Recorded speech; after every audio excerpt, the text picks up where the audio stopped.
I'm Lindsay Maloney, and this is the Book Your Dream Clients podcast. I built a 6-figure coaching business while raising my 3 babies and working a 9-to-5, and I'm here to help you break free from the hustle mentality that's been holding you back from reaching your full potential so you can know your worth, step into your own power, and of course, book your dream clients. Hey everyone, thank you so much for joining. Today I am going to do an Ask Lindsay episode. I've been saving some questions and they're all very common, and I thought this would be a great platform to answer all of them. So sit back, relax, and enjoy. I haven't done an Ask Lindsay episode in a while, and if you have any questions that you would like answered on the podcast, just feel free to DM me on Instagram and let me know, or come over to the Facebook group, dreamclientcommunity.com, and ask me, because I would love to answer them on the podcast. And I have some really good ones for you today, and I think I would like to continue doing them every once in a while. So feel free to reach out and say, hey, you should put this on the show, because I think I will. So the first question we're going to answer is, how do you launch a program when you're afraid no one will join?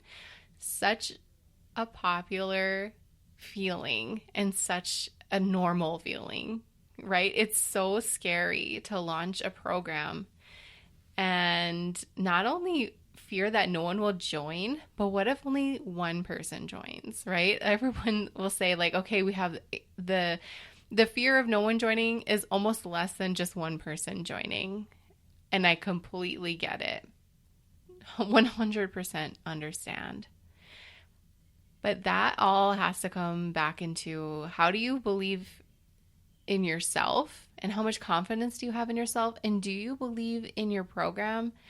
And do you believe in its effectiveness? And yes, not one single launch is going to be the same at all. They are always different.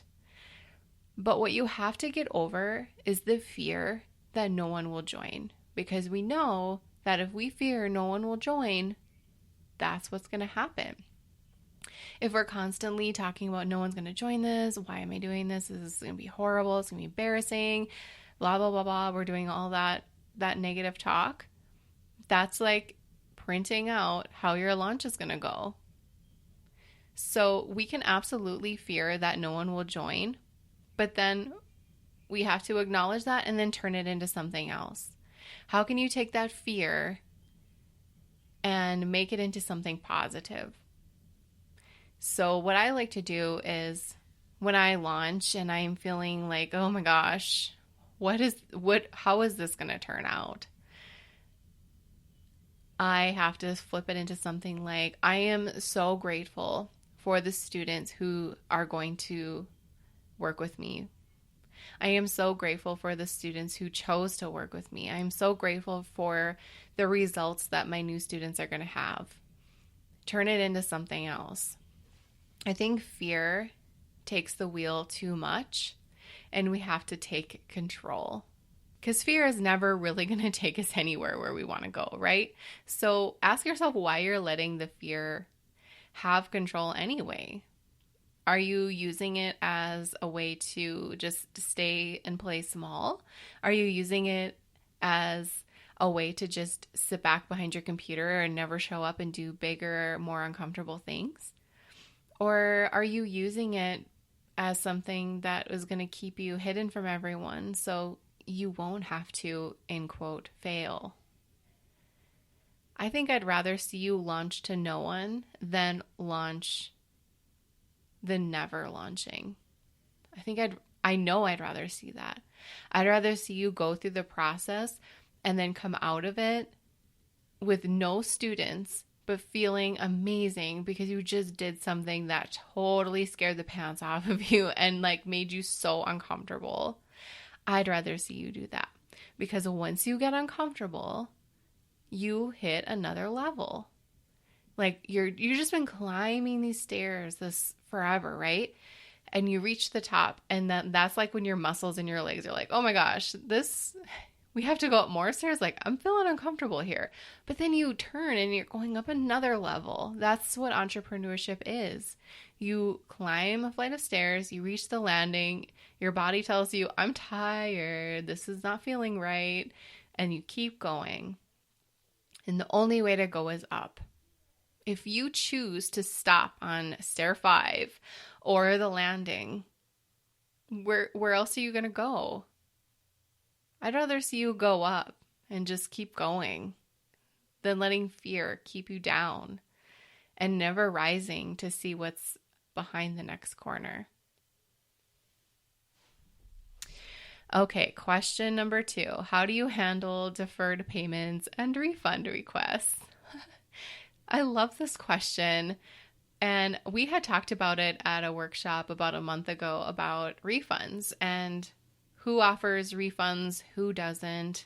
And it was so interesting that the people who offer refunds on their programs have a huge thing about disappointing people. And I found that so interesting. That was a huge commonality. They don't want to upset anyone. They always want to be everyone's friend. They want to be like, oh, well, whatever, you can just do whatever you want. That was something that came up. And then when we started talking about how me and some other girls, we don't offer refunds on our programs, they were like, how do you do that? And we said, well, first of all, you have to make it really clear. No refunds at all. Why do I not offer refunds? Because you get over $10,000 worth of programs and material immediately upon purchase. So how do I know that you're not going to go in and download everything and be like, hey, Lindsay, I need a refund? I don't know that. And I'm not taking that risk. Again, it's not fair to my students. And I'm not saying it's not fair to me. I'm saying it's not fair to my students who make payments every single month and who make things happen so they can be inside my programs. No, I'm not taking that risk. But it was interesting having conversations with the girls who wanted to be everyone's friend and who wanted to just were just major people pleasers to a point where it was unhealthy. They started to second guess their process. They started to second guess after a couple days, gosh, maybe I shouldn't offer refunds because they get everything right away. Like they know they get so much value. And they were almost feeling like they were being used by having that refund policy. And their refund rates were really high. Because there are just people out there who will pull stuff like that. And that's kind of sad, but there are. So just putting it out there, there's no refunds when you join my program. I'm very clear about that because of the reason that I just told you. It's not fair to my students. And if I go to the subject of deferred payments, that is something that you have to have. First of all, you have to have a payment processor that helps you with this and somebody on your team that's going to help you. So there's a lot of situations where deferred payments happen. One, sometimes people's cards that just expire and they just need to update them. Two, people, just used a card that might not have enough money on it for some reason and they need to update it. Not a big deal. So by having a payment processor that will kind of do that work for you, like MoonClerk or Samcart, that is a lifesaver. So for example, if I get a notification in my inbox that an unsuccessful payment occurred, then I don't really worry about it. I know that my payment processor will make a couple attempts.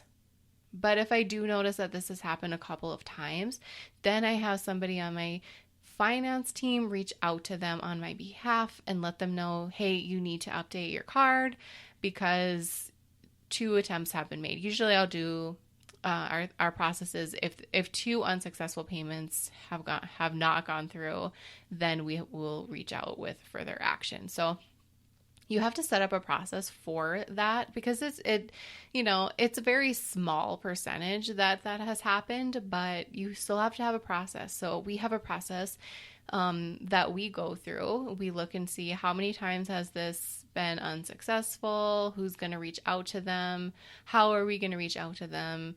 Usually every situation is pretty unique, but at least having something to go off of just a workflow. So when you do have somebody come on to your team to help you with it, then you kind of know like where to point them. Just go to the deferred payment workflow and then they can see, okay, there's been 2 unsuccessful payments. I'm going to email them this email and this link so they can update their stuff. And just kind of goes off of that. And like I said, you have to be very flexible. These are all very, very personal situations. But if you have something in place, it's not going to feel stressful for you or anyone on your team. And like I said, this is a very small occurrence. But I also feel like if you always obsessed about this and worried about it, then I kind of feel like you're just going to manifest it. So I don't really worry about it. And I don't feel like it's a problem for my program or my clients whatsoever. But workflow, it's got to be in place. And just having all the steps written down somewhere so you know where to go when such and such happens. All right. The third question was, how long do you work on your business every day? So I work on my business a couple hours in the morning and throughout for the rest of the day, because as you know, right now I still have a 9 to 5, but I do work from home. So I usually work on everything before I have to fully commit to my 9 to 5. So I do wake up very early in the morning so I can put my full attention on my business and myself. And then I can go and pour more out of my cup for my 9 to 5. So it's just maybe a couple hours a day, but I've set my business up to do that because I created my business during nap times. Nap times are just a few hours a day, and that's the business that I wanted. So that's all it kind of needs. I work ahead a lot on many things. So I don't live my business day to day. It's usually a month ahead at a time because I have 3 kids, a full-time job. I got a lot of things to make happen. So a couple hours a day is usually good for me. But I also work on my business for a few hours on Saturday mornings and sometimes on Sunday mornings as well, because that's kind of my golden, happy, quiet time. So I recommend you find the times that you would really love to work on your business, whether it's in the morning. I know there's some night owls out there. And then just set your hours and stick to them. Try to have some limits to how often you're working on your business every day, because I know some days are different than others, but setting boundaries and like setting hours like you're a brick and mortar, when it's 3 o'clock, you're out of the office, is going to really help you function more highly because you're going to have a limit. So if you know that you're going to be done at 3, you're going to get a lot more done in the next half hour. But if you have this open-ended day, like you can work on your business until you're tired. That's not how you want to run your business. If that's what your boss told you, yeah, just come to work and leave when you're like totally tapped out. That wouldn't be great direction or motivation to get anything done. So operate your business in that way and it will be a complete game changer. Next question is about email lists, and they ask, how often should I email my list? I email my list a lot. I like to always be on top of their mind as much as possible, but we always email every single Monday when we have a new podcast episode. And that's kind of my way to be like, hey, I'm here. I'm providing new stuff for you. Here's what it is. If I have anything new happening in the business, my list is the first to know about it. And I don't feel like you have to do anything. I always answer this question by saying, only email your list if you have something of value to share. And my value to share with my list is my podcast episode every single week. I'm not going to email my list because I had it on my schedule. I'm going to email them when I have something to say, right? So you would never just like message people and say, I'm going to take up your time, but I have nothing of value. I'm not going to ask you any questions. I'm not going to give you anything that's helpful for you. I'm just going to take up some of your time. You would never do that. So think about your email as the same. Like it's just one person, your dream client. Do you have something to say to her? Do you have something that will help her or him? Do you have something that's going to make them think, oh, wow, I'm so glad she told me this? Then do it. It doesn't matter if like, oh, I already emailed them yesterday. It doesn't matter. Just email them. I think consistency is great, but I also think if we just intuitively ask ourselves, if you feel really called to do something, like sometimes I'll be doing dishes and I'll come up with something and I think I really need to share this with my list, I'll just go and send it. I'm not going to feel like, oh, I need to wait until this fits on my content calendar. I'm not doing that. I'm just going to, my intuition's telling me to do something. I'm just going to go do it.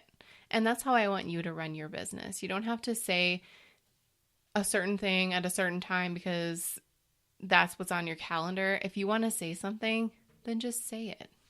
All right, next question is, how do you find inspiration for content ideas? I love this question, and it's something I feel like we talk a lot about inside Sandal Coaching Academy, especially during their first call. How do I find inspiration? Like, I don't know what to say in my blog post or whatever, my freebies. What do I do? How do I word it? How do I make sure people want it? And my 3 favorite ways to do this is through Pinterest, answerthepublic.com, and Amazon book reviews. And I have a full training inside Soka on how to do that. I'm not going to do that here, but those are my top 3 ways to find inspiration. All right, 2 more questions we will do. This one is, how long did it take you to book your first client? Oh boy. So when I started my business 9+ years ago, I was a health coach and I was doing a lot of things just basically online, no clue what I was doing at all. But then I decided to go in and get a certificate in nutrition and weight management. So then after that, actually, I think during when I was taking the course, I booked a client. So it wasn't very long after I kind of tapped into what I wanted to do and how I wanted to help people. I was actually taking clients that came to my house and we created these plans for them and we did like personal training and all kinds of stuff. But yeah, it didn't take me long to get like my first in-person client. But then when my business shifted 4 years later into business coaching, I remember making my first big investment with my coach. It was a $7,500 investment. And let's see, it was 4 months later, I booked my first client. And that was 4 years ago. So that was like my first high paying client that I ever had. And I feel like that happened just because I made that really huge, scary leap. And I just totally believed in myself and I went for it. And my husband went for it. And then I booked my first client. I remember it's a couple days before Christmas, I think. And it was like the most amazing feeling ever. And the last question is, how much time or energy and thought should I invest into my Facebook group? Such a great question because we all kind of want a Facebook group. And then once everyone's there, you're like, oh my gosh, what should I do? It's like inviting a bunch of people over to your house and then you realize you have to feed them and like make sure everything is hospitable and you just created a bunch of work for yourself. You could look at it that way, or you could look at it as this is just a way for me to get to know people. And I like that approach better. So what I do is I work about 2 weeks ahead. I schedule random, and if you want to know random, come over to my Facebook group because you'll see random questions, because that really have nothing to do with their business or anything like that. 90% have nothing to do with it. I will ask my group questions. So for example, I'll ask them, what's their favorite show on Netflix? What are they binge watching right now? What's your favorite book that you're reading? Do you like coffee or tea? Like questions like that. Those spike huge engagement because I'm getting to know the people who are in there. We've seen the Facebook groups who are constantly blasting like, download this, come watch this, do this, do this, do this. Like people are always telling us what to do. And I decided to be different. I decided to create a community that stood out. So I started to ask questions and I schedule them a couple weeks ahead of time because, I don't want to be like, oh no, I got to ask a question today. I don't want to have a business that runs that way. So working ahead is key. You don't need to have any fancy graphics. Just ask a question. And I just schedule it inside the Facebook group. I don't use anything fancy. And then I also have like 2 really cool, unique features in our group. One is it's for collaboration. So we have this huge spreadsheet full of entrepreneurs who want to collaborate with each other. So they give their information, how they want to collab, what they're looking for. And then I know that entrepreneurs on this sheet are reaching out to each other and doing amazing things with each other. which is like just like makes my heart happy because I have nothing to do. I don't even know. I know that this works because I've heard it from a lot of girls on there, but I know that this is something that I don't have to have any part of it. I just like set up the framework and then they took it and ran with it. So we have that. It's the Book Your Dream Clients, the collaboration sheet. We have that. And then the other special thing that I have in my Facebook group is Saturday reviews, where every one Saturday a month you can submit your content and I will audit it live for you in the group. So if you want a website audit, a landing page audit, sales page audit, whatever it is, you can submit it and you'll get some live coaching on your content. I don't know any other Facebook group that does that. So that's kind of how I want my Facebook group to be perceived as. This is different. This is actually giving us value. And I like it here, right? It's not one of those Facebook groups where you join and you're like, turn off notifications. This is going to be annoying. But for some reason, I chose to be here. So this is a Facebook group where you're going to actually want your notifications on and is actually going to be useful for your business. So think about your Facebook group. How can you make it really easy for you? How can you take 10 minutes a week, plan some posts, and then create one or two special features that are going to draw people and it's going to make people want to be a part of this. Think about the things that you don't like about other Facebook groups and how you could be different. That's how you have a group that doesn't take your energy and your time and your everything from you, right? You don't have to spend hours inside it. If you create an atmosphere that's easy, it's going to come back to you that way. So those were great, amazing questions. And I want to do this more. So if you have any questions that you want to add to the next episode, please feel free to DM me. Let me know, like, you should put this on an episode, because I will absolutely do that. And I will be so happy to answer them for you. I hope you found lots of clarity and inspiration. And if you want to be so kind, I would be so grateful if you would go to the podcast and leave a review and subscribe, because that helps me so very much. I'll see you guys on the next episode. Thank you so much for tuning in. Thank you so much for listening to this episode of the Book Your Dream Clients podcast. I am so grateful for you, and I want to be sure you are a part of my free community. Go to dreamclientcommunity.com and join our free Facebook group. We have all kinds of cool things happening every single day, so don't miss out. Also, if you love downloading freebies, check out my freebie vault on my website by going to lindsaymaloney.com, selecting freebie vault, and there you can download all the things that will help you start and scale your coaching business. And if you're feeling extra generous, be sure you hit that subscribe button so you don't miss the next episode.